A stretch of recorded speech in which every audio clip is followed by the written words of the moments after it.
오늘은 창세기 29번째고요. 제목을 에덴 동산 동쪽 평원에 울타리가 있는 정원이라는 제목으로 2장 8절 상반절이요. 여호와 하나님이 동방에 에덴의 동산을 창설하시고, 이 부분까지만 말씀 같이 상고하도록 하고요. 다음 주에 이어서 선악과와 생명나무와 연결해서 한번 말씀 나누도록 하겠습니다. 지난 시간에 2장 7절에 있는 말씀을 근거로 했던 거 잠시 복습을 하면요. 2장 7절을 보시면 여호와 하나님이 땅의 흙으로 사람을 지으시고 생기를 그 코에 불어넣으시니 사람이 뭐가 됐어요? 생령. 그래서 하나님의 이름이 엘로힘이랑 여호와 두 종류라 그러면 좀 그렇지만 두 가지로 이제 우리에게 계시해 주셨죠. 여호와라는 하나님의 이름 안에 호흡과 호흡을 건네주다. 그래서 하나님께서 호흡을 하고 계시는데 그 하나님의 호흡을 너의 호흡으로 하자. 내가 숨 쉬고 있거든. 내 숨을 너희에게 줄게. 그게 여호와라는 그 하나님의 이름 안에 내포된 의미라고 했잖아요. 그래서 호흡, 숨, 영, 말씀, 이게 연결되어 있는 거예요. 제가 어떻게 표현했냐면 하나님은 이렇게 우리에게 하나님의 뭘요? 영을 말씀이라는 내용으로 주셔서 진리를 말하게 한다라는 얘기입니다. 그건 단순히 의사소통을 위한 말 정도가 아니라 인간으로 하여금 자아를 진리의 말씀에 비추어 자각하게 하는 말로서 사람을 진리로 살게 하는 양식이라고 했죠. 다시 말해서 우리 모든 인간이 이 세상에 태어났는데 어느 누구도 내 의지와 목적과 뜻을 가지고 태어난 분 계셔요?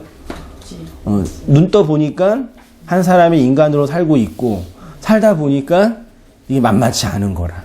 그래서 가끔 옆에 있는 그 희동이 맞나요? 호동인가요? 호동이가 부러울 때가 있다고 한 표현이, 동물은 그런 자기의 영혼과 마음을 자각하는 자아가 없는데 인간에게만 있다고 했잖아요. 그 자각 속에서 나는 뭐지? 나는 왜 태어났지? 내가 왜 살지? 내가 내 스스로 내 인생에 결정한 것이 없는 이 인생을 내가 왜 굳이 살아가야 되지라는 그런 자각을 하게 되는 거죠. 그래서 성경은 영으로 임한 그 말을 하는 사람을 양식이라고 했고, 이렇게 하나님이 누구인지 안 자에게 하나님의 말로 진리라는 말씀의 내용을 전달하는 것이니, 그게 이제 우리의 표현으로 뭐라 그랬어? 그걸 양식, 말씀이라고 표현해서 아모스 8장 11절에 주 여호와의 말씀이니라 보라 날이 이를지라 내가 뭘요? 기근을 땅에 이 세상에 기근을 누가 보내신대요? 하나님께서 기근을 이 기근은 이제 그 양식과 물이 없는 기갈이 아니라 뭐가 없는요? 여호와의 말씀을 듣지 못한. 그러니까 어떤 사람이 하나님의 말씀을 듣지 못하는 영적인 기근에 빠져 있는 것은 근본적으로 누가 그렇게 만드신 거예요? 하나님이 기근을 보내신 거예요. 물론 그 사람의 죄나 우리의 부패한 심령이 연관이 있지만 근본적으로는 하나님의 기근을 보내신 거거든요. 근데 그 기근 속에 그 양식을 담은 11조로 완성된 11조 열의 하나로 완성된 양식을 담은 자가 요셉이었죠. 예수였고 그 양식이 있는 자에게로 가서 그 양식을 먹고 이제 하나님의 복을 누리며 살아가는 것이 성도의 인생이라 그런 얘기. 그게 이제 결국 하나님의 호흡, 하나님의 숨이에요. 호흡, 그게 숨은 영이고 영은 곧 말씀이라 그랬죠. 말씀은 양식이고 우리가 살고 있으면 뭐 하고 있어요? 숨 쉬고 있죠? 근데 그 숨을 영적으로 해석해 보세요. 하나님의 숨을 받아서 하나님의 호흡을 하는 거예요. 하나님의 말을 하는 거예요. 그래서 언약의 기둥으로 양식을 관장하는 요셉과 예수의 역할을 하는 교회는 그 양식을 담지한 자가 돼서 그 양식이 없는 자에게 양식을 흘려주고 나누어주는 그 존재가 된다. 그렇게 이제 말씀을 나누었어요. 그래서 이제 오늘은 그 다음에 이제 7절에 그런 말씀을 하시고 8절에 사람을 창조하신 이후에 8절에 곧바로 뭘 만드셔요? 하나님이 동방의 에덴의 동산을 창설하시고, 그러니까 우리가 흔히 이제 에덴 동산 이렇게 이해하고 있는 그 에덴 동산이 뭔지, 그 에덴 동산이 뭘 의미하는지 요거를 이제 살펴보도록 하겠어요. 8절을 원문으로 보면 이렇게 되어 있어요. 나타, 여호와 엘로힘 간, 이 간이라는 단어가 뜰이에요. 에덴, 그 다음에 케뎀 이렇게 되어 있는데요. 직역을 하면 여호와 하나님이 세우십니다. 동쪽의 평원에 울타리가 있는 정원. 그러니까 우리가 생각하는 에덴 동산 딱 생각하면 어떤 느낌이 오세요? 좋은데. 아담과 하와가 빨개 벗고 편안하게 있고 선악과 사과나무 같은 거 먹고 준비하고 그런 어떤 그 소위 말해 파라디아스, 낙원, 죄가 없는 무음의 상태, 요런 식의 좀 신화적 개념의 에덴 동산을 우리가 생각하고 있고, 기독교 2000년의 역사 동안 교회의 많은 이제 화가들이 그 사파를 그렸잖아요. 그런 그림을 그런 상징적으로 표현했어요. 그러니까 우리가 그림으로 보고 있는 기독교 문명이 있죠. 천국 하면 생각나는 건 뭐예요? 예수님께서 이렇게 막 하시고 천군 천사가 막 그런 그림 본 적 있죠. 근데 그런 그림은 되게 위험해요. 그런 그림은요. 저희 아버님 병원 가시는 그게 기독교 재단이 하는 병원이라 항상 엘리베이터 안에 아저씨 한 명이 위에 계셔요. 누구예요? 예수님. 그 잘생긴 아저씨가 항상 웃고, 하게 웃고, 엘리베이터에 계신데, 항상 볼 때마다 불편해요, 저는요. 그 예수님 아니거든요? 그러니까 그린 거예요. 그러니까 그런 그림으로 이렇게 신을 만들어 놓은 건 되게 위험해요. 되게 우리가 잘못된 하나님을 지옥 하면 뭐예요? 막, 삼지창 들고 있는 그 악마가 막 사람 고통스럽게 하는, 그거는 잘못된 우리가 그려낸 상이거든요. 그러니까 그 어떤 상이나 형상을 만들어 놓고 이게 기독교다, 이게 하나님이다, 이게 진리다. 이거 되게 위험한 거거든요. 아무튼 뭐 그런 식의 개념이 있는데 그런 어떤 우화적, 신화적 에덴 동산이 아니고 현실과 관련돼 있어요. 한번 보세요. 1페이지 아래에 동쪽에 있는 평원의 정원을 만드심 있지요. 밑에는 이제 각주를 제가 이제 변증과 논쟁이 필요할 때 한 거니까 우리 성도님들은 저한테 논쟁하거나 변증하진 않잖아요. 왜 이게 그러냐고 묻진 않으시잖아요. 그냥 제가 말하면 그러는지 아시죠? 그래도 혹시 이제 논증이 필요해서 쓴 거니까요. 공부하실 분들은 해보시고, 여호와 하나님은 에덴의 동쪽에 정원, 울타리를 세우셨습니다. 동방이라는 단어가 히브리어로 뭐예요? 케뎀이라는 단어인데 이게 동쪽이에요. 그래서 히브리 문학이든 히브리인이든 고대 문명이든 동방의 문명이든 동서남북에서 어느 쪽이 신령하고 좋은 곳이에요? 동쪽. 그래서 항상 무당집에 가면 어디로 가라 그래요? 동쪽으로 해요. 동쪽에 가서면은 좋은 분이 나타난다. 항상 동쪽으로 가라 그래요. 그래서 달마가 동쪽으로 간 거예요. 웃거나 말거나. 그런 의미가 이제 흘러나온 거예요. 근데 케뎀이라는 단어가 동쪽이에요. 에덴이라는 단어가 두 가지 뜻이 있는데 이게 2페이지로 가서 아카드어라는 고대어에서 에디누라는 단어에서 기원한 것으로 보여진다면 그냥 평원을 뜻하는 거고요. 아난이라는 단어로 뜻하면은 기쁨이라는 걸 의미할 수 있어서 에덴 동산을 기쁨의 동산으로 이해하고 있어요. 그렇게 이해하는 게 틀렸다. 그건 아닌데, 근데 에덴을 단순히 평원으로 해석을 하면 에덴 동산은 뭐냐? 제가 두껍게 했죠. 동편에 있는 평원, 평지에 하나님께서 뭘 쳤어요?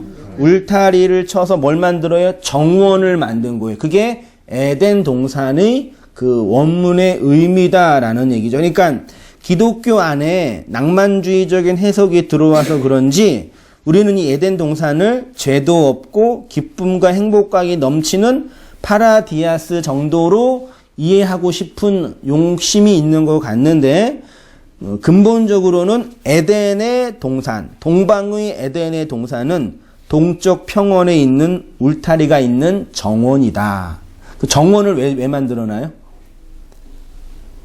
정원. 그 얘기 할게요. 창설하다라는 단어 있죠. 이게 울타리가 있는 정원을 만드심. 창설하다는 나타라는 동사에서 왔는데 이게 기본적인 뜻이 심다, 세우다, 설립하다, 천막을 치다 이런 뜻이에요. 이 나타라는 동사 2장 8절에 에덴 동산을 창설하다라는 동사가 사용된 부분을 제가 썼거든요. 창세기 9장 20절 보이시죠? 노아가 농업을 시작하여 뭘 심었어요? 포도나무를 심었고요. 창세기 21장 33절에는 아브라함이 부엘사베에 뭘 심었어요? 에셀나무를 심었고요. 출애굽기 15장 17절 다 같이 읽어보겠습니다. 시작. 주께서 백성을 인도하사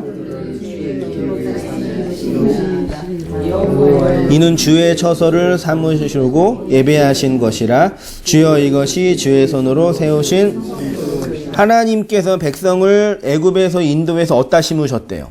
가나안에 심으신. 잘 배워보세요. 절 보세요. 애굽이 있고 광야가 있고 뭐가 있어요? 가나안. 하나님 나라는 3층으로 설명된다 그랬잖아요. 이스라엘 백성이 원래 어디 있었어요? 애굽의 종으로 있었죠. 여기에서 얘네들을 잡아서 뽑은다 어디다 심으신대요? 가나안이라는 하나님의 나라를 심으신대요. 그때 사용된 동사가 나타라는 단어인데 에덴 동산을 창설하시고의 그 단어예요. 그러니까 에덴 동산을 창설했다는 얘기는 하나님께서 이렇게 뭘 창조했다라는 그런 개념이지만 그 개념 속에는 이스라엘 백성을 애굽에서 끄집어내서 어디다 넣으시는 거예요? 가나안에 넣으시는 것과 같은 그림이라는 얘기예요. 네. 하나님이 우리를 애굽이라는 이 세상에서 끄집어내서 하나님의 나라로 심으신다는 것과 같은 그림이라는 얘기예요. 그게 이제 여기에 있고 마지막에 이사야 61장 3절을 보시면 무릇 시온에서 슬퍼하는 자에게 화관을 주어 그 죄를 대신하여 희락의 기쁨으로 그 슬픔을 대신하여 찬송의 옷으로 그 근심을 대신하여 그들로 의의 나무 곧 여호와의 심으신 바 그의 영광을 나타낼 자라 일컬음을 얻게 하려 하심이라. 이렇게 이제 창설하다라는 단어는 심다, 세우다, 설립하다가 있고요. 그러면 우리의 현실 속에서 하나님이 우리를 하나님의 나라로 창설하고 심으신다는 개념은 구체적으로 뭐냐? 그 얘기가 전도서 12장 11절 보이시죠? 지혜자의 말씀은 뭐래요? 찌르는 채찍 같고 회중의 스승의 말은 뭐래요? 잘 박힌 못.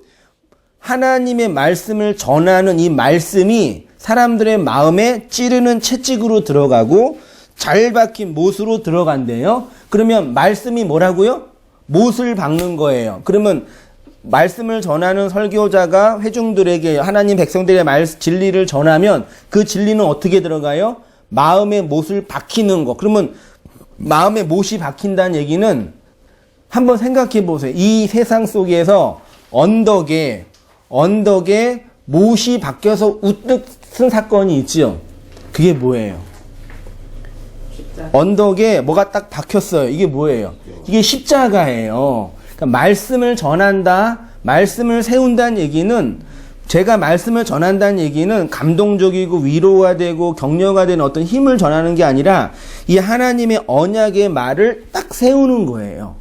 근데 그게 에덴 동산을 세웠다는 얘기 똑같이 사용된 거란 얘기죠.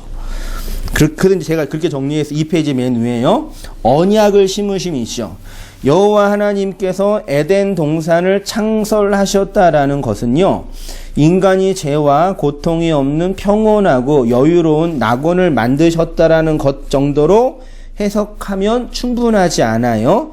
성경이 말하는 것은 노아가 포도나무를 심고 아브라함이 에셀나무를 이 나무도 나중에 공부하면 재미있더라고요. 하나님이 이스라엘을 가나안에 심고 지혜자가 말씀을 사람들의 마음에 심는 것과 같은 내용이라는 얘기입니다. 그래서 구약에서 하나님이 이스라엘 백성을 세우시는 것을 뭘로 비유하셨어요? 나무를 심는 것으로 비유를 하셨어요. 이사야 60장 21절에 내 백성이 다 의롭게 되어 영영이 땅을 차지하리니 그들은 나의 심은 가지요. 요렇게 이제 그 언약을 심으셨다. 나무를 심다. 나무를 심는 게 어떤 상징적인 의미가 있잖아요. 그러니까 동쪽 평원에 울타리가 있는 정원을 심으셨다라는 것은 이 에덴 동산이 결국 하나님이 우리에게 당신이 누구인지를 설명하기 위한 뭐예요? 성전 보이세요? 성전이라는 단어에 한번 동그라미를 해보세요. 에덴 동산이 하나님이 우리에게 당신이 누구인지를 설명한 뭐라고요? 성전. 성전이 뭐예요? 그 전에 성전이라는 개념은 뭐냐면 절 보세요. 하나님의 초월적인 개념. 아까 이렇게 질문도 하셨죠. 하나님이 어디 계시냐? 하나님이 어디 계시냐? 이런 질문이셨죠? 아니 하나님이 계시기는 한 거냐? 하나님은 계시기는 한 거냐? 예. 맞아요. 계셔요? 계셔요? 우리 집사람이랑 어저께 일하고 이제 차 타고 밤에 오면 저녁 여기 낮에 오면서 그 말씀 나누면서 이제 그 여러 가지 신학적인 변증도 하면서 하다가 요즘에 그런 사람들이 많이 있어요. 인터넷이나 뉴스에 여기 책을 보면 천국에 갔다 왔다고 하는 사람들이 천국 간증 그렇게 해요. 그래서 되게 읽어보면 진짜 황당무지로 쏘이다거든요. 근데 그런 거 보면서 이제 그런 질문, 아니 이 세상에 살고 있는 사람들 중에 어떤 사람도 죽음을 통과해서 천국에 가본 사람이 없는데 어떻게 그 얘기를 그렇게 잘 할까? 제가 그렇게 말하는 분들은 다 그랬어요? 이단이 아니라요. 정신질환 환자들이에요. 갔다 와 꿈속에서 본 거를 얘기한 거든지, 예, 아니면 어떤 내가 막 열망한 것을 표현하는 거지, 실제로 갔다 온 게 아니에요. 그렇게 이 현실, 이승과 저승은 울타리가 쳐 있다니까요. 이거 왔다 갔다 못 해요. 그래서 저도 이제 목사지만, 목사가 무슨 얘기 이 땅에서 해야 돼요? 저기 있는 하늘나라 얘기를 해야 되잖아요. 근데 저는 갔다 왔어요, 안 갔다 왔어요? 갔다 왔어요? 3번 갔다 왔어요? 저도 못 갔다 왔어요. 보지도 못했고, 느끼지도 못했고, 아무것도 없는데 이 땅에서 그거를 얘기해야 되니 얼마나 힘들겠어요. 그러니까, 그럼 천국이 없어요? 없다고 하기에는 좀 아니죠. 예. 간증을 그렇게 해야 홍보 역할을 하고 그런 교회가 많이 나는 것 같아요. 특히 순복음 같은 데는. 예, 정확하게 지적하셨네. 그래야지 뽀대가 나요. 아멘.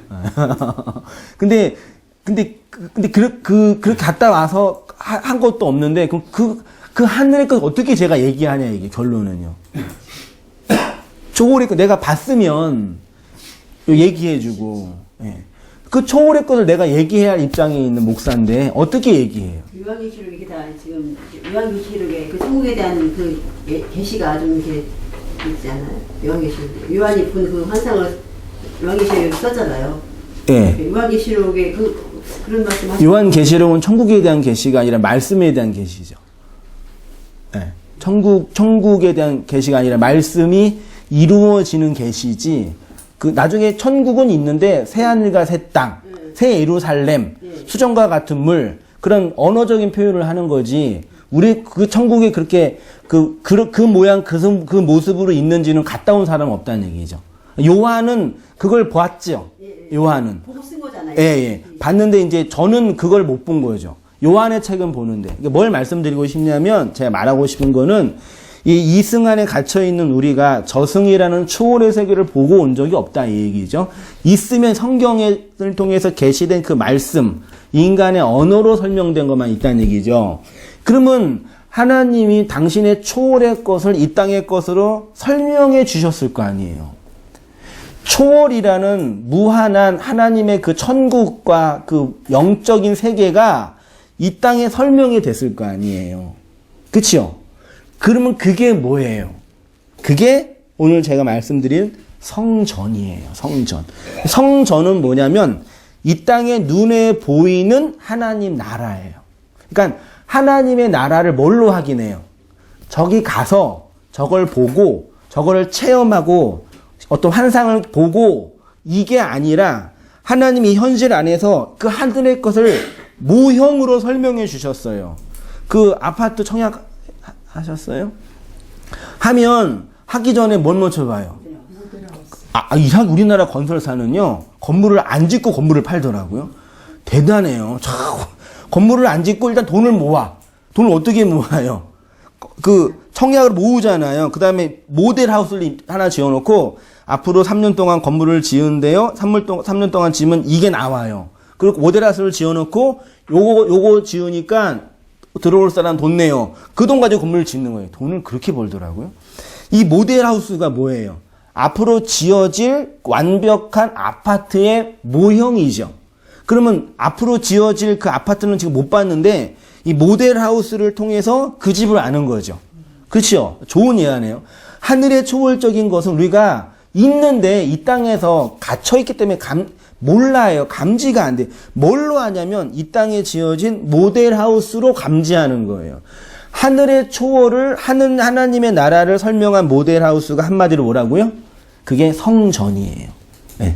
그 성전으로 최초로 주어진 성전의 첫 번째 1호가 에덴 동산이에요. 그 다음에 노아의 방주, 그것도 성전이에요. 모세의 성막, 가죽 성막, 솔로몬의 성전, 성경 있죠? 온땅교회 성도님들은 이제 성경을 안 가지고 가시는 습관이 생긴다 그러더라고요. 성경도 뭐예요? 성전이에요. 성경을 존중해야 되죠. 그래서 어렸을 때 할머님이나 권사님들이 애들이 성경책 위로 넘어가면은 막 때리시잖아요. 그건 그냥 문자예요. 하나님이 담고 있는 진리의 내용이죠. 예수도 뭐예요? 예수. 그분도 성전이에요. 그러니까 예수를 믿는다는 얘기는 그 예수를, 죽은 예수를 이렇게 높이 들려서 예수님 사랑해요, 예수님 존경해요가 아니라 그 예수가 하나님의 진리를 담고 온 그 모형이란, 그럼 그 모형을 어떻게 해야 돼요? 모델하우스는 진짜 아파트가 완성이 되면 모델하우스는 어떻게 돼요? 파괴되죠? 모델하우스에 사는 사람은 바보잖아요. 예수가 뭐예요? 모델하우스예요. 이번 주 금요일 여기 성경 공부 그 계시록 24강인가 그 일을 잠깐 했거든요. 이 땅에 모델하우스로 오신 예수가 한 사람도 구원시키지 못했어요. 십자가에 죽어서 구원시킨 거예요. 그러니까 초월적인 하나님의 것은 이 땅의 것으로 설명했는데 그게 성전이고 그 성전을 설명한 게 성경이고 성경을 설명한 게 누구예요? 예수란 얘기죠. 그러면 하나님이 있는지 뭘로 확인해요? 이 땅에 있는 성전, 율법의 내용으로 확인을 하는 거예요. 나라는 존재, 우리의 관계, 부부 관계, 인간의 의식, 이 모든 게 그 하나님의 초월을 설명하기 위한 모델하우스라는 얘기죠. 근데 인간들이 뭐 하고 있어요? 모델하우스가 있는지를 알아. 거기에 들어가서 지지고 볶고 싸우고, 이 집 좋아, 여기 너무 행복해, 여긴 너무 좋아, 모델하우스 치장해가지고 넌 돈 많이 벌었어, 넌 잘했어, 모델하우스 없다고 의기소침하고 그 판이잖아요. 이 집이 완전히 지어지면 모델하우스 어떻게 돼요? 여기서 살면 돼요, 안 돼요? 안 돼요. 그러니까 기독교는 뭐 하는 거냐면 우리가 살고 있는 이 호코스모스의 세상, 율법의 세상은 뭐다? 모델하우스다. 그 여기에서 어떻게 해야 돼요?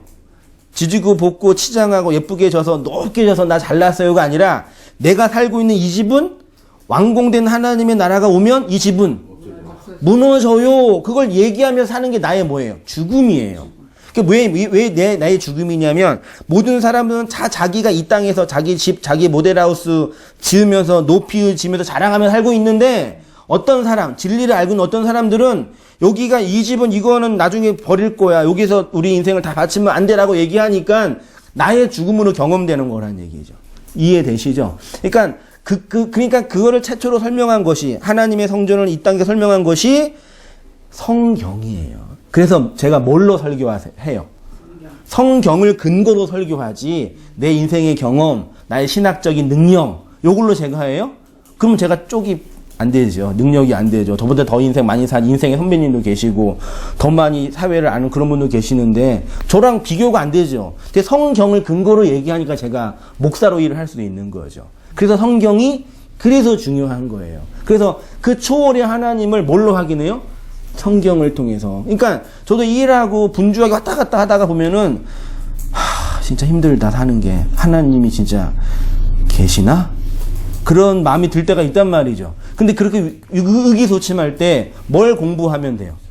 성경을 공부하고 성도님과 나누면은 맞아. 하나님이 어디에 계시냐면 이 말과 말이 나누어지죠. 제가 지금 무슨 말로 하고 있어요? 이 말은 한글이죠. 국어죠. 글자를 얘기하죠. 근데 글자를 얘기하는데 거기에 뭐가 있어요? 성령이 그 글자를 통해서 제 마음에 있는 그 진리를 성도님들 마음속에 전달해요.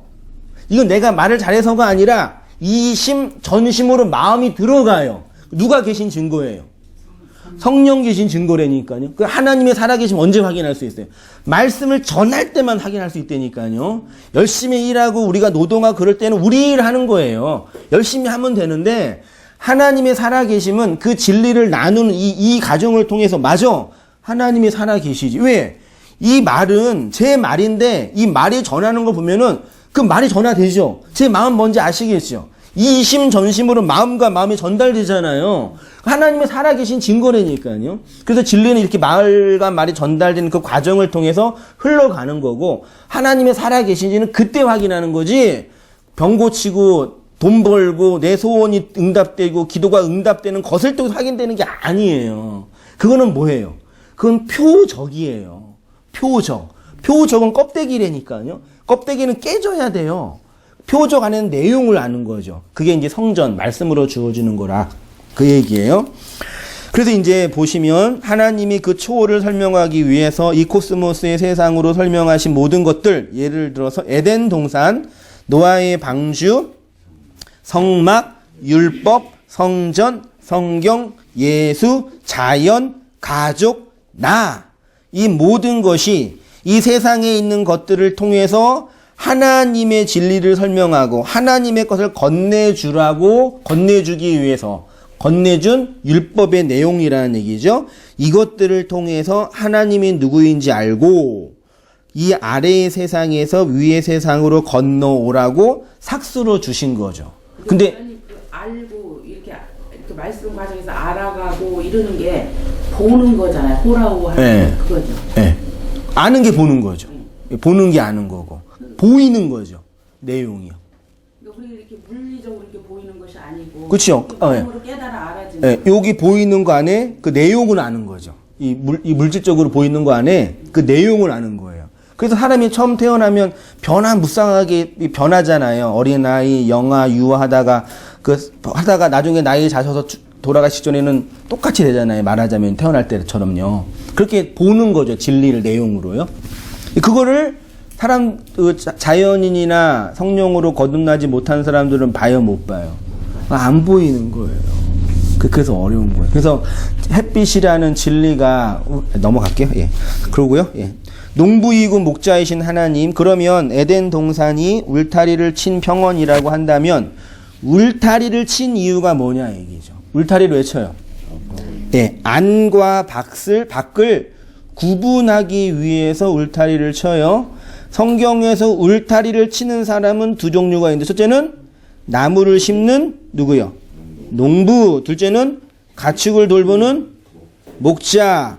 그래서 하나님이 우리의 농부, 하나님이 우리의 목자라고 성경이 비유해요. 농부는 울타리 안에서 나무를 심어서 뭘 얻기를 원해요? 열매, 씨를 얻고자 하죠. 열매가 씨인 거 아시죠? 예. 목자는 목축을 통해서 뭘 얻으려고 그래요? 예. 새끼. 말이 그러지만 좋은 말이에요. 새끼. 앞에 뭐만 안 붙이면 돼요. 예. 자식. 새끼는 생명이에요. 씨, 새끼 다 생명. 농부도 생명 얻는 거고 목자도 생명 얻는 거예요. 그러면 식물의 씨가 어디에서 나와요? 씨방에서 나오죠. 그런 동물의 새끼는 어디서 나와요? 자궁에서 나오죠. 씨방과 자궁을 성경이 뭐라 그래요? 율법이라고 하잖아요. 그러니까 우리가 살고 있는 이 역사가 뭐예요? 자궁, 씨방이에요. 그래서 남자의 씨가 떨어져야지만 자궁에 생명이 착상되는 것처럼 예수라는 남자가 그 씨가 떨어져서 생명이 우리 안에 들어와야지 이 자궁 속에 살고 있는 아래의 세상에 살고 있는 우리가 그 남자의 생명을 받아 진짜 생명 되는 거죠. 그게 복음이라니까요. 그래서 농부이고 가축인 하나님이 우리에게 정말 얻고자 하는 게 뭐라고요? 그 생명이라는 얘기예요. 생명이요. 이사야 5장 1절에 있는 이야기를 통해서 확인해 볼게요. 나는 내가 사랑하는 자를 위하여 노래하되 내가 사랑하는 자의 포도원을 노래하리라. 내가 사랑하는 자에게 포도원이 있음이요 심히 기름진 산에로다. 땅을 파서 돌을 제하고 극상품 포도나무를 심었도다. 그 중에 망대를 세웠고 또 안에 슬투를 팠도다. 좋은 포도 맺기를 바랬더니 들포로를 맺었도다. 예루살렘 주민과 유다 사람들아 구하노니 이제 나와 내 포도원 사이에서 사리를 판단하라. 내가 내 포도원을 위하여 행한 것 외에 무엇을 더할 것이 있으랴. 내가 좋은 포도 맺기를 기다렸더니 들포도를 맺음은 어찌민고 이제 내가 내 포도원을 어떻게 행할지를 너희에게 이르리라. 내가 그 울타리를 걷어 먹힘을 당하게 하며 그 담을 헐어 짓밟히게 할 것이요 내가 그것을 황폐하게 하리니 다시는 가지를 자름이나 북을 돋우지 못하여 찔레와 가시가 날 것이며 내가 또 구름에게 명하여 그 위에 비를 내리지 못하게 하리라 하셨으니 무릇 만군의 여호와의 포도원은 이스라엘 족속이요 그가 기뻐하시는 나무는 유다 사람이라. 그들에게는 정의를 바라셨더니 도리어 포악이요 그들에게 공의를 바라셨더니 도리어 부르짖음이었도다. 지금 이사야 5장을요 소위 말해 포도원의 노래라고 하는데 하나님이 포도원 지기이죠. 하나님께서 극산품 포도나무를 밭에 심었대요. 심어서 뭐 하시길 원하셨대요? 좋은 포도 열매를 거두기를 원하셨는데 이스라엘 백성이 좋은 포도를 맺지 못하고 무슨 포도 맺었대요? 예, 들포도를 맺었대요. 이런 얘기를 보면서 하나님은 우리가 좋은 포도 열매를 맺기를 원하시는 그런 하나님이다라고 이해하고 있는데 잘 보세요. 하나님이 이스라엘에게 원하셨던 것은 무엇이었을까요? 상품 가치가 있는 좋은 포도 열매를 거두어 시장에 팔려고 했는데 상품 가치가 떨어진 들포도가 나서 하나님이 화를 내시는 것일까요? 아니면 율법을 가지고 있는 자들로 정의와 공의를 행하는 윤리와 도덕적인 성숙을 원하셨을까요? 그래서 이스라엘이 하나님의 이러한 기준에 미달되어서 하나님이 그들을 심판하는 것일까요? 뭘 말씀드리고 싶냐면 하나님이 우리를 포도나무로 심으신 이유는 우리에게 무엇인가 좋은 것을 얻어내려고 심으셨냐 얘기예요. 그렇게 알고 있죠. 아, 그렇게 알고 계셨어요? 우리를 심어서 내가 너한테 인생을 줬어? 자, 그럼 좋은 열매 내놔. 안 내놓으면 넌 죽어. 그러신 거예요? 그럼 우리가 하나님께 무슨 열매를 드려야 되냐고요. 자꾸 이렇게 한번 솔직히 생각해보세요. 우리가 열심히 살아서 내는 그 열매 있지요? 그거 하나님께 드리면 하나님이 기뻐하실까요? 무슨 열매를 하나님께 드리면 제가 열심히 개척교회 목사니까 진짜 죽도록 사역하고 진짜 미튼 짓 해가지고 교회 크게 해서 수만 명의 성도가 저를 이제 따라오게 됐어요. 아 좋겠다. 따라오게 됐어요. 하나님 받지요. 제가 이렇게 목회해가지고 이렇게 만들었어요. 하나님 받으세요. 그러면 하나님이 어우 잘했다 한성민 너 진짜 수고했어. 싫어요.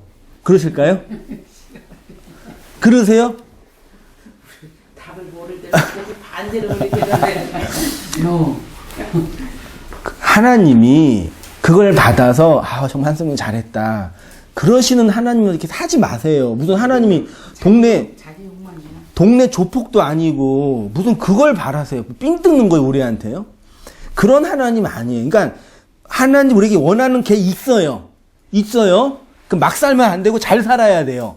근데 원하는 게 뭐냐라고 할 때 이 세상의 가치, 윤리, 도덕, 성공, 번영 이 세상의 가치를 잘 하면 그게 하나님 원하는 가치였냐 얘기예요. 아니죠. 분명히 아니죠. 근데 다 그렇게 알고 그걸 추구한다니까 교회에 와서요. 그거 못해가지고 열받아가지고 왜 나는 이거 안 주냐고 짜증내고 얼마를 도대체 바치면 되냐고 이거 부족하냐고 그러고 열내고 또 여기에서는 또 내가 잘했다고 하나님 나 기뻐한다고 또 자랑하고 이게 되냐고요. 그런 이 세상의 것들로 하나님 우리를 순서를 매기지 않아요. 우리에게요. 그걸로 매기지 않아요. 그런 거 열매 기대하시는 분이 아니. 그러려면요. 제가 이렇게 성도가 예수님 믿는 우리가요. 예수님 믿으시죠? 네. 믿으시죠? 예수님 믿는 우리가 이 세상 이 호코스모스라는 율법의 세상에서 진짜 가치 있는 사람이 돼요? 목회자가, 뭐 한성의 목사가 이 대한민국 이 율법의 세상에 정말 의미 있는 사람이 돼요, 제가요? 나 같은 목사가 많이 있는 게 이 율법의 바벨론의 세상에 도움이 될까요? 목사가 많이 있으면 사회 정화가 일어나고 세상이 깨끗해지고 변화되어지고 그래요? 성도는요, 이 세상에 유용하고 필요한 사람이 되는 존재가 아니에요. 이 세상에. 그렇다고 막 살아 그런 뜻도 아니에요. 그러니까 이 세상에 필요한 상품, 좋은 상품이 되려면 제가 뭐라 그랬어요? 효율적인 사람이 되어야 돼요. 유능하고 유용하고 효율적인 사람이 되어야 되거든요. 그런데 말씀과 진리와 복음은 우리를 어떤 사람으로 만들어요? 비효율적인 사람으로 만들어요. 또 한 가지, 맨 위에요. 3페이지. 그런데 복음은 우리를 효율적으로 만들지 않고 비효율적으로 만들어요. 또한 도덕적, 윤리적인 사람이 되려면 성품이 좋아야 한다고 하죠. 예수님 믿으면 우리의 성품이 아름답게 변해요? 우리 이 자리에서 가장 예수님 오래 믿으신 분이 누구시죠? 안 권사님이세요? 80년. 김 권사님 아니세요? 누가 더 오래 했어요? 모태신학이에요. 그러면 연세가 지금 그 한 60년 가까이 예수님 믿으신 거잖아요? 어떠세요? 60년 동안 예수님 믿고 사셨는데 성품과 내면이 이렇게 다른 사람 보기에 괜찮게 변하신 것 같아요? 별로 안 좋던데. 옆에 친구가. 아무래도 안 믿을 때보다는 네. 좀 그런 게 있지, 솔직히. 태어날 때부터 믿었는데 뭐 어떻게 안 믿을 때부터 야, 이 사람아, 무슨 목탁도 믿고, 이 사람은 이단도 믿고, 얼마나 이 사람은 절차게 신나? 껍데기에 불과하다는 걸 많이 느껴요. 껍데기에 불과. 아니, 그러니까 저는 제가요, 목사 되고 나서, 진짜 거룩하고, 뭐, 이렇게 있잖아요. 그 되게 인격적이고 이렇게 추앙받는 그런 목사님 성품이 있잖아요. 그런 사람이 될 수 있을 거라는 생각을 언뜻 했었어요. 우리도 평상시에 종교 지도자들은 우리 일반인들이 존경하는 사람 네. 속에 속하잖아요. 네. 근데 요 근간에 며칠 뉴스를 한번 봐봐요. 네. 그거는 그게 인간으로 살 수 있는 그런 네. 게 그러니까 목사라는 직함을 가지고 학생들을 가르치고 있는 사람이 그렇게 한다는 거예요. 그러니까 다시 와서요. 그러니까 제가 말씀드리고 싶냐면요. 물론 이게 더 많은 논쟁이 필요하겠지만 예수님 믿는 성도님들 보고 또 저를 보더라도 예수 믿기 전에 저의 상태랑 예수 믿고 나는 저의 상태, 그 목사하기 전에 저의 상태, 이후에 저의 상태 내면을 전 저를 알잖아요. 다른 지금은 이렇게 넥타이 메고 이렇게 좀 이렇게 예쁘게 있지만 전 알잖아요. 제 내면을 보면은요 변한 게 없어요. 그러면 뭐냐 이 얘기야. 예수님 믿으면 성품이 변한다고 다 하는데 나는 그래서 내가 나쁜 놈인가? 내가 뭐 문제가 많나? 진짜 그랬다니까요.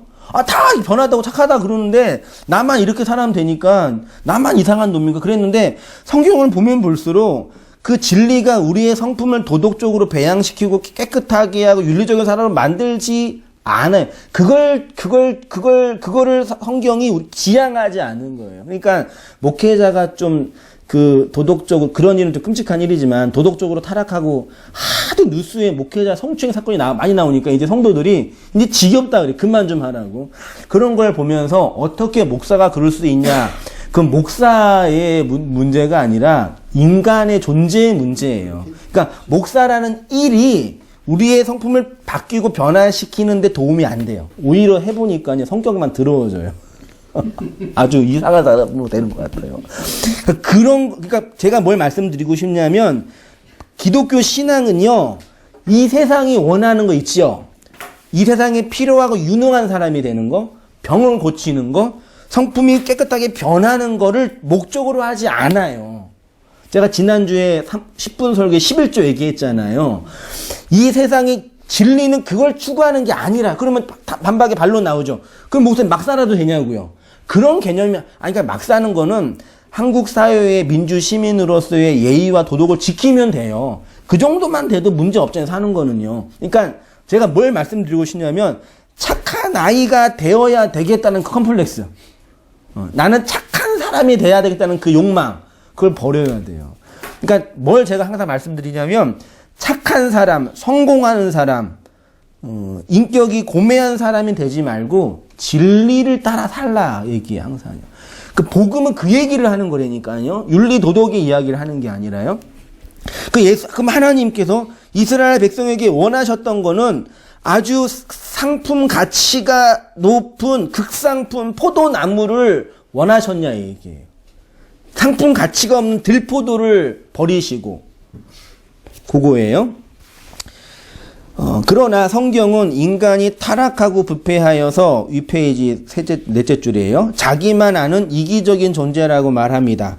예수를 진짜 잘 믿는 사람은 이 바벨론의 세상에 꼭 필요한 사람이 될 수 없고 유용한 사람이 될 수 없어요. 그래서 죽음을 보지 않고 천국에 올라간 사람 두 사람이 있죠.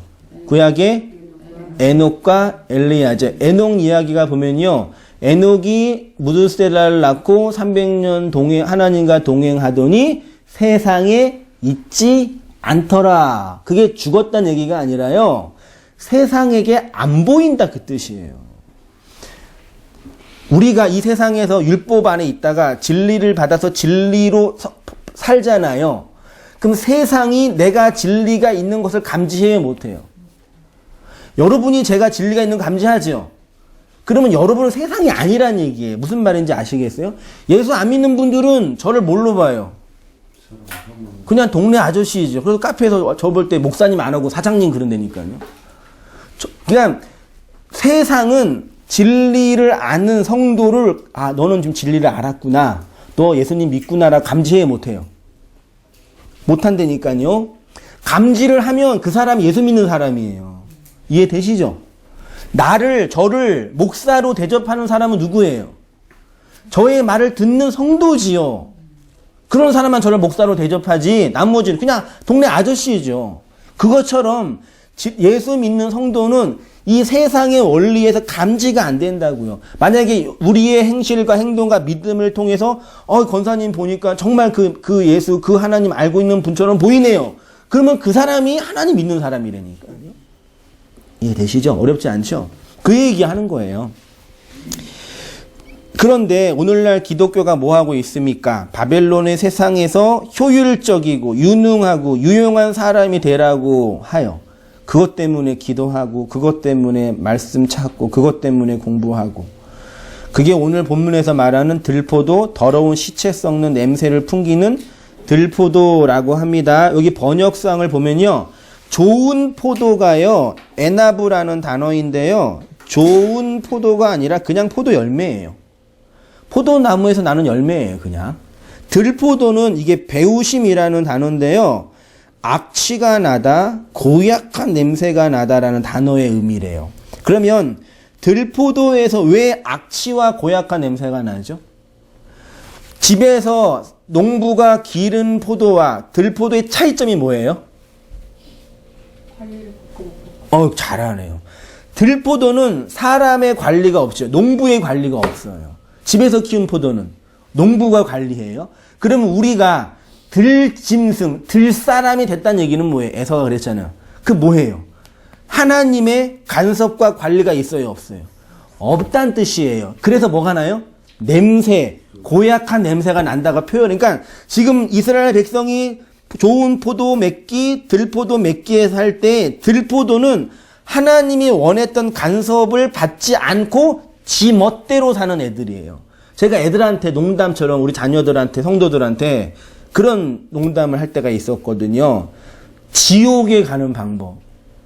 인경자매 알아요? 지옥에 갈 수 있는 가장 좋은 방법. 막 사는 거겠지. 아유, 정확하시네요. 막 살다보다는요, 그냥 생긴 대로 사는 거예요. 그러니까 막 사는 것도 아니고 그냥 내 욕망과 내 본성이 하고 싶은 대로 살면 충분히 저절로 지옥 가요. 그게 들포도라고요. 그러니까 이 세상에 있는 모든 사람들은 인간의 보편적인 욕망으로 본성을 따라 살잖아요. 그게 율법이든 윤리든 도덕이든 인간의 본성이에요. 그게 들포도라고요. 그냥 자기의 욕망과 성향대로 살지요. 근데 진리가 떨어지면 내 마음대로 살아 못 살아요. 여자가 여자가 결혼하기 전에 자매는 여자는 어떻게 살아요? 마음대로 살죠. 얼마나 좋아요. 하고 싶은 거 다 하고 결혼하면 그녀의 인생은 끝나는 거죠. 뭘 할 수 있어요? 거기다 애까지 나면 난리 나는 거예요. 아무것도 못해요. 그래서 이제 우울증 걸리는 거라서요. 할 수 있는 게 없으니까. 저도 우리 큰애 낳고 우리 집사님이 하도 영화 보고 싶다 그러는데 영화도 못 봐요. 애 하나 낳았는데 너무 보고 싶다 그러니까 처제한테 우리 큰애를 맡기고 재운 다음에 영화 보러 갔어요. 2003년도에 매트릭스 2였어요. 영화 보고 있는데 전화가 오는 거예요. 애가 운다고. 어떡해요? 가야지. 난 세상에. 그 애 하나 때문에 여자의 인생이 마음대로 안 된다니까요. 그러니까 들포도는 아직 남자를 알지 못하는 처녀가 자기가 하고 싶은 대로 사는 거예요. 그게 들포도예요. 좋은 포도는 진짜 남편 만나서 그 남편에 의해서 조종당하는 거고요. 그 얘기 하는 거예요. 근데 오늘 성경에서는 들포도, 농부의 간섭이 없는 들포도는 뭐가 난다고요? 악취가 나. 여기 보세요. 출애굽기 17장 18절. 하수의 고기가 죽고 그 물에서 뭐가 나요? 물고기 죽은 악취. 출애굽기 16장 20절. 그들이 모세의 말을 청종치 아니하고 더러는 아침까지 두었더니 뭐가 생겨요? 벌레가 생기고 냄새. 그 사륙당한 자는 내어 던진 바 되며 그 사체에 악취가 솟아오고 보편 인간에게서 나는 더러운 냄새. 들포도는 이스라엘이 내는 더러운 냄새입니다. 그러면 그 냄새는 결국 뭐냐? 동물의 피를 하나님께 드림으로 그것으로 자신을 정당화하려는 인간의 보편 양심 있지요? 그게 들포도로서 내는 더러운 악취다라고 표현하는 거예요. 자매들도 이런 표현, 예쁘게 화장은 한 얼굴을 보다가 수련회 같은 데 가서 생얼을 보면 깜짝깜짝 놀래잖아요. 그렇죠? 그래서 예의를 지키라고 서로 하잖아요. 이렇게 윤리와 도덕과 자신의 이익을 위해서 위장하고 있는 얼굴의 가면이 벗겨질 때 얼마나 더럽고 추악한 모습이 나오겠습니까? 기독교는 뭐 하는 종교냐면요. 예쁘게 화장하는 기술을 가르치는 종교가 아니라 뭐예요? 그 가면을 벗어서 그 낯짝으로, 낯짝이란 단어 좋은 단어예요. 네. 낯, 얼굴, 낯빛, 낯짝으로 어디 가야 돼? 화장해서 예쁜 모습으로 가는 게 아니라 생얼로 가는. 그 남편에게는 생얼을 보여주잖아요. 연애할 때는 생얼 안 보여주고. 또 모든 게 진리가 있다니까요. 근데 교회에서 맨날 화장 예쁘게 하는 방법만 가르쳐 주니까 심지어는 수술까지 하라고 그러고. 피 흘리기를 좋아하는 포악한 인간. 7절에 하나님은 포도원인 이스라엘에게 정의를 바라고 공의를 바랬는데 그들은 포악하였다. 이 포악이라는 단어가 미스파으라는 단어인데요. 피 흘리는 것, 유혈, 살해 요걸 의미하고요. 미스파으의 동의어인 사피아으가 쏟아져 나옴, 유출, 떨어진 씨에서 저절로 자라. 그래서 피를 흘리는 거, 여자가 유출병에 걸리면 그건 부정한 거라고 그랬잖아요. 피를 흘리는 거예요. 피 흘리는 게 뭐예요? 언제 피나요? 생리할 때. 동물의 제사를 바칠 때 피죠. 그러니까 이스라엘 백성이 희생 제사를 드린다는 얘기는 뭐냐면 이 동물의 피로 나를 정당화하겠다라는 뜻이에요. 이거 이해되셔야 돼요. 이 동물의 피로 내가 정당화될 수가 없어요. 요거를 가르쳤는데 자꾸 얘네가 니네는 피만 흘린다 그러는 거예요. 그 피에 미쳐 죽은 니네들. 그거예요. 하나님께서 부정하게 보시는 것, 정의롭지 못하다고 생각하시는 것이 뭐냐? 줄쳤죠, 제가. 자신의 본성과 태어난 모습 그대로 살아가는 거예요. 그래서 복음이 우리에게 떨어지면 뭘 못해요? 내가 내 본성과 나의 욕망대로 하는 일을 멈추게 돼요. 그래서 하나님에 의해서 나쁘게 말하면 조정당하며 그분의 인도하심을 따라 가게 되는 거죠. 그래서 저절로 자라는 것, 들짐승, 들풀, 들꽃 등은 스스로 자라는 것을 언약이 실현되는 안식년에는 거두지 말라고 하신 것입니다. 너희 곡물의 스스로 난 것을 거두지 말고 다스리지 아니한 포도나무의 열매 맺는 열매를 거두지 말라. 왜요? 부정한 거니까. 이렇게 스스로 난 열매를 들포도라고 합니다. 하나님은 그것을 부정하다고 하고요. 그것은 포와 피 흘리는 것이라고 합니다. 그것이 공의가 아닌 불의라고 하고요. 그러니까 하나님께서 우리를 포도나무로 심으셨으면 들포도, 스스로 열매를 맺는 포도가 아니라 하나님의 간섭과 하나님의 손길로 포도 열매를 맺기를 원하신다라는 얘기입니다. 그러면 우리가 이 세상에서 에덴 동산에서 율법으로 건네준 이 세상에서 하나님의 간섭과 도우심을 바라며 살아가는 모습이 뭐예요? 우리의 인생과 우리의 삶의 가지가 이렇게 있는데 나의 가지가 어떻게 돼요? 꺾이고 누구의 가지가 붙어요? 예수의 가지가 붙은 거죠. 그게 뭐예요? 접붙임이죠. 그래서 예수에 의해 접붙여서 예수의 열매를 내는 얘기를 하는. 그래서 그러니까 그리스도와 연합을 이야기하는 것 같아요. 그죠. 그러니까 진리가 우리에게 들어오면요, 우리의 율법적인 자아로 구성된 나의 가지가 어떻게 돼요? 꺾여요. 그게 잘려야지 접붙여지잖아요. 저는 하나도 안 해서 모르겠지만 그럴 거 아니에요.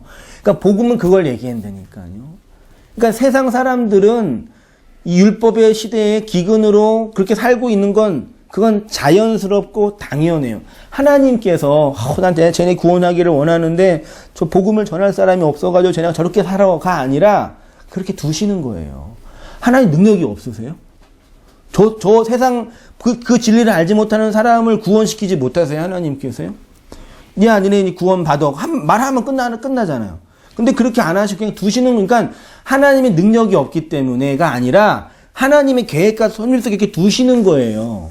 근데 그렇게 있는 우리에게 진리가 떨어져서 내 가지가 꺾이는 경험한다니까, 말씀에 의해서요. 꺾인 곳에서 진리의 예수가 붙여서 예수의 열매를 내는, 진짜 열매를 내는 존재가 되는 거예요. 들포도가 아니라요. 이 말씀 이해 다 하시죠? 그래서 예수 그리스도 진짜 포도 열매를 내는 것입니다. 하나님께서 건네주신 이 코스모스의 세상으로 자기 의를 세우지 말라는 것이고, 그것으로 내 자신을 정당화하는 피의 제사, 동물의 희생 제사를 드리지 말고 그것으로 내가 의로운 자가 될 수 없다라는 것. 동물의 피를 드리는 희생 제사로는 포도 열매를 맺을 수 없다라는 것을 알라라는 얘기입니다. 나머지 보시고요. 내려오세요. 마지막으로 하나님의 울타리 안에서 나무의 열매를 먹음 있죠. 최초의 성전으로 에덴 동산이 왜 주어졌는지 아시겠죠? 우리가 지금 어디에 살고 있어요? 동쪽 평원에 하나님께서 울타리를 치신 에덴 동산에서 살고 있어요. 그럼 거기에서 뭐 해요? 선악과와 생명나무에 관해서 배우는 거예요. 선악과를 아는 생명나무를 심으시고 그것으로 예수를 건네주신 것입니다. 그러니까 이 율법의 세상이 여러분에게, 우리에게 여전히 최고의 가치와 의미로 다가오신다면 아마도 여러분은 피를 흘리며 악취가 나는 들포도 열매를 내는 나무일 것입니다. 그렇게 악취가 나는 들포도 열매를 낼 수밖에 없는 나무의 가지가 꺾이고 예수라는 언약의 나무가 접붙여서 진짜 포도 열매를 맺게 되는 것이 성도의 인생이란 얘기죠. 이렇게 동쪽 평원에 울타리가 있는 에덴 동산이라는 이 세상에서 선악과를 통해서 생명나무 열매를 먹어서 진짜 생명을 얻어 하나님의 언약으로 살아가는 것이 성도다라는 얘기입니다.